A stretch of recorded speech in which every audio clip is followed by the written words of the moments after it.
Seahawks, and welcome back to In the Hoop, a weekly show where we'll keep you in the loop about all things UNCW basketball. We've got a great show for you today. My good friend Ryan Wiener is back, and we're going to give you a preview of the CAA men's basketball tournament. First of all, we got to talk about where our Seahawks are now. Well, as of recording, UNCW is 21-7 on the season and 11-4 in conference play, which puts them tied with William and Mary for second place in the conference. They've had a little bit of a skid in the last couple games with back-to-back disappointing losses against Elon at home and Hampton on the road. Despite this, the Seahawks are cooking on offense, averaging 83 points in the last 4 games. There's not a set number one option. It goes on a night-to-night basis. In the loss to Elon, it was Sean Moore who put up 28 points, while in the recent wins over Stony Brook and Delaware, Donovan Newby notched back-to-back 20-point games. Speaking of Donovan Newby, he leads the team in scoring with 14 points per game, with Kamari McGriff just behind him at 11 points per game. Recently, McGriff has come off the bench in favor of Harlan Obioha, who's averaging 8 points and 6 rebounds. However, both play about 20 minutes per game. We've said it all season, but the best part about the Seahawks team is their depth. 7 different players have led the Seahawks in scoring in a single game this season. At this point, like I said before, no one has separated themselves as the sole best offensive player for the Seahawks. The Seahawks have faced some injury concerns. 2 of their best shooters, Jake Murphy and Joshua Corbin, have missed significant time. Corbin has made his way back with a return against Hampton last week. However, even with some offensive questions, the Seahawks can count on their defense. The Seahawks hold their opponents to 70.9 points per game this year and only 32 rebounds per game, while UNCW averages 79.6 points per game and 39 rebounds per game. That's the second biggest rebounding margin per game in the CAA. Sean Moore has emerged as the team's best defender, averaging 1.5 steals and 6.5 rebounds per game, while Harlan Obioha holds it down low with 1.9 blocks and steals combined per game. With these two anchoring the UNCW defense and a balanced offense, the Seahawks look in good shape headed into the tournament. However, how good of shape will be determined in part by their competition. So, Ryan and I have each tiered out the rest of the CAA headed into the tournament. We've broken these 14 teams into 5 tiers: favorites, contenders, sleepers, can win a game, and non-factors. So to start, Ryan, who are your non-factors? I only have one team in the non-factor category. I think it's a pretty deep league this year. I have Stony Brook in the non-factor category. They have fallen, all the way from the championship game last year. Top 5 scorers from last year are no longer on the team. They lack size. They lack firepower. They're second to last in the conference in scoring and rebounding. I just don't think they have the talent or the depth this year that it takes to win a game or win multiple games. Yeah, I certainly agree with you on Stony Brook. I've got them there, but I've also got North Carolina A&T in my non-factors. I just don't think this is a very talented team overall. They've lost their best 2 players this season. They've had some guys step up. They've looked better recently, but I just don't buy them to do anything in this tournament. I think they could win a game depending on the matchup. I really do. I think that they have won 3 out of their last 4 games in conference. They beat Campbell and they beat Elon, 2 of the better teams in the conference. This is a team that's fighting through adversity. Yeah. Depending on the matchup, maybe they draw. I'm not sure, Hofstra, Monmouth, or even if they could get the Stony Brook matchup, maybe they could win a game. So I felt like they have the momentum, and I didn't want to put them in the non-factor. We've seen over the years that these lower seeds can make an impact. Yeah, that's certainly true. I mean, like you mentioned, Stony Brook last year got to the championship, but you've got A&T in your can win a game category. Who else? I have Hofstra and Monmouth in that category. Monmouth's a little bit higher in the standings, but I'm not a big believer on them this year. I think, when you don't have as much depth and you're relying on a small guard that's not as efficient at times. Not huge on Monmouth this year. They have a couple good returners. I like Jack Collins. He's on the wing. Same thing with Hofstra. A couple returners, but lost a lot of the production from last year, and I'm just not huge on them this year. Yeah, I mean, I agree with you right there with both of those teams. They're both in my can win a game category. I think you're right. Monmouth has some good players. I could see him getting hot for a game, but I really don't know if I can see him winning multiple games. And Hofstra, when I look over this team, I just find myself believing in Speedy Claxton, the head coach, more than any of the individual players. And when you get to that point with the team, I just don't think that's a good recipe to win multiple games in a tournament. The only team I'll add, I have Hampton. Okay. Also can win a game, which I'm not too proud of, I'll say. I think I may have put them a little lower, but I'll stand by what I put. I think they've got a good top 2 players. I really like their leading guys, averaging 13 points per game, each of them. I like their head coach, Ivan Thomas. He came over from Georgetown this past season, but with a rookie head coach, I just don't see enough on this roster. I'll have to disagree with you slightly there. You know, Hampton is in my sleeper category in that next category, along with Drexel, Campbell, and Northeastern. Yeah, that's all I have in that category. I'll start with Hampton. They're kind of like A&T. They're getting hot at the right time. I'm a big believer in momentum, especially in a mid-major conference tournament like this.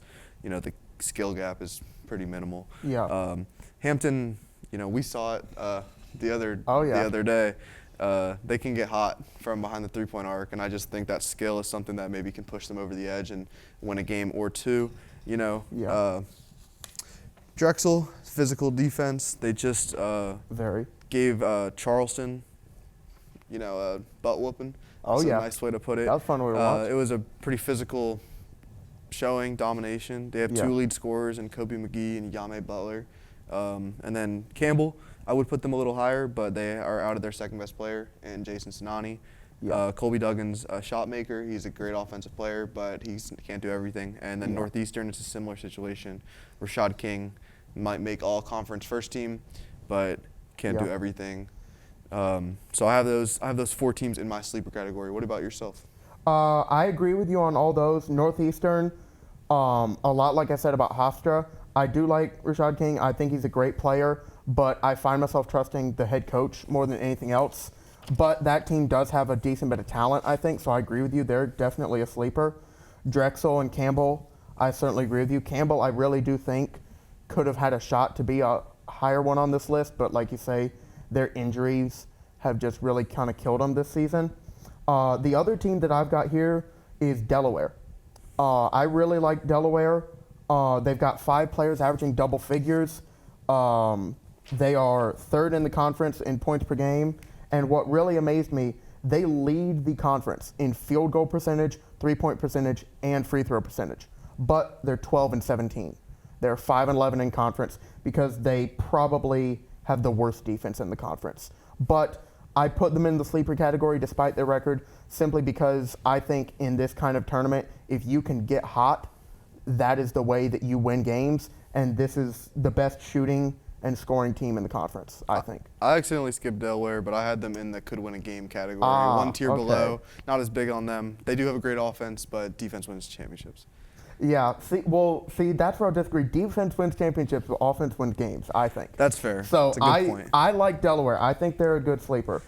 Yeah, I think there's a couple of sleepers in this conference, but for me, Campbell lacks an interior presence. They lack a second star right now.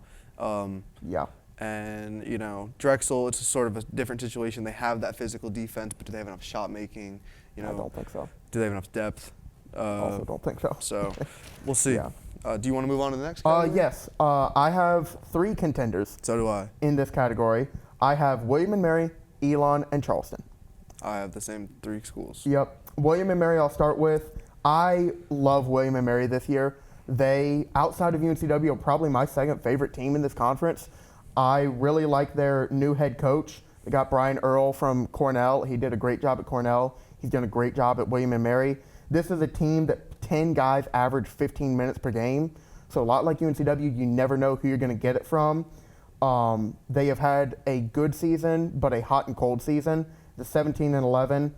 They went through a stretch. They lost by 31 at Campbell. They beat Charleston by 15, and then they lost at Drexel by 20. So I just couldn't put them any higher because of that hot and cold tendencies. When you get into a team like Elon, obviously you and I both know about Elon. We were in the arena when they beat UNCW. This is just such a talented team all around. TK Simpkins, Nick Dorn, Sam Sherry, TJ Simpkins, all 4 guys averaging 14 points per game or more. They've had some injury problems, but as long as they've got 2 or 3 of those 4 guys, they are a really great team. And of course, if you're talking about Elon, you have to talk about the elephant on the court. Their 7'4" big man, Matthew Von Komen. He is incredible, leads the CAA in blocks, second in the CAA in rebounds. he is just such a matchup nightmare, as sadly UNCW found out. And the last team I've got, Charleston. It seems like death taxes and Charleston being good is what I'm starting to feel like. They lost Pat Kelsey, got in Chris Mack, a coach who has been to 4 Sweet 16s in his career. He's really an amazing basketball coach. He's brought in a great roster, kept Anton Brezovic out of the transfer portal. He's now averaging 18, 8, and 3. He'll probably be the conference player of the year, but I disagree with that, and we'll get to that later. But you can't deny how talented Charleston is this year. Yeah, I'll go off. I'll keep it quick, but I have a couple things to add, about those 3 teams. William and Mary to start with, Brian Earl, Coach of the Year candidate in the conference. They have this 3-point shooting barrage where they have multiple players that can catch fire, multiple players that can, bring this spark to their team. They don't have as much of an interior presence. They only average 1 block a game as a team, which is very, I think, dead last in the CAA. Elon, I have a lot about them. I saw it firsthand. Simpkins twins, Simpkins brothers, not sure if they're twins. And, Van Komen and Sherry, it's a talented team. Nick Dorn's out with injury right now, but hopefully he makes his way back. Well, not hopefully for us, but hopefully for Elon. Van Komen, 7'4" center, like you said, first in the conference in blocks. And then, Charleston, don't need to say too much. Talented team, deep team, good coaching. Potential conference player of the year. Kind of, in a skid right now, but if they can win their last couple games, going hot, it's not a good sight. They're dangerous. And but round us out, who are your favorites? There's only 2 teams left. I got Towson and UNCW. I agree. Those are my favorites. Towson, they have a lot of significant returning players. Another player of the year candidate in Tyler Tejada. I like to say they play football defense. They play physical. They play they play hard, and they'll beat you up down there. That's not fun to play against. Nobody likes to play against that. But UNCW is going to have to match up, get over that hump. They only have 2 conference losses to Charleston and Elon, and they beat UNCW in overtime in the only showdown. And then UNCW is the most well-rounded team in the conference when on.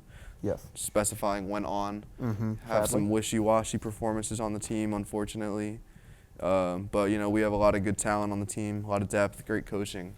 So I think those 2 teams are the favorites in the conference. Yeah, I mean, I agree with you. They are clearly the 2 most talented teams. Like you said, UNCW, the most well-rounded team. As we've talked about on the show many times, their offense is good. Their defense might even be better on some nights. But Towson really is a scary team. Like you said, they beat us in overtime. They've kind of had our number past couple years, knocked us out, ended our season last year. But Tyler Tejada will not be denied. I personally would vote for him as Conference Player of the Year. 17 points per game. That whole team is so talented. I would also vote for Tyler Tejada. Yeah. I was watching the game the other day against Elon, and he kept them in it. So I don't want to talk too much about that, but he was impressive. Yes. But well, we've got one final activity here. Ryan and I are going to put our basketball knowledge to the test, and we're going to pick who we think will be the final 4 teams in the CAA tournament. So, Ryan, since you went first last time, I'll go first this time. My 4 teams, I tried to find somebody out of the blue. I did have UNCW and Towson both making it. Okay. I think they're both so talented, so well-rounded. I think they will be in the semifinals. But I trust coaching, so I've got William and Mary and Northeastern rounding out my final 4. Well, I'm happy to hear that because we have 2 different choices, so there will be some difference. Good. I have Towson and UNCW, but I have Elon and I have Drexel. Ooh, those are my 2 choices. Drexel, I was impressed watching that game against Charleston. Let's just say that.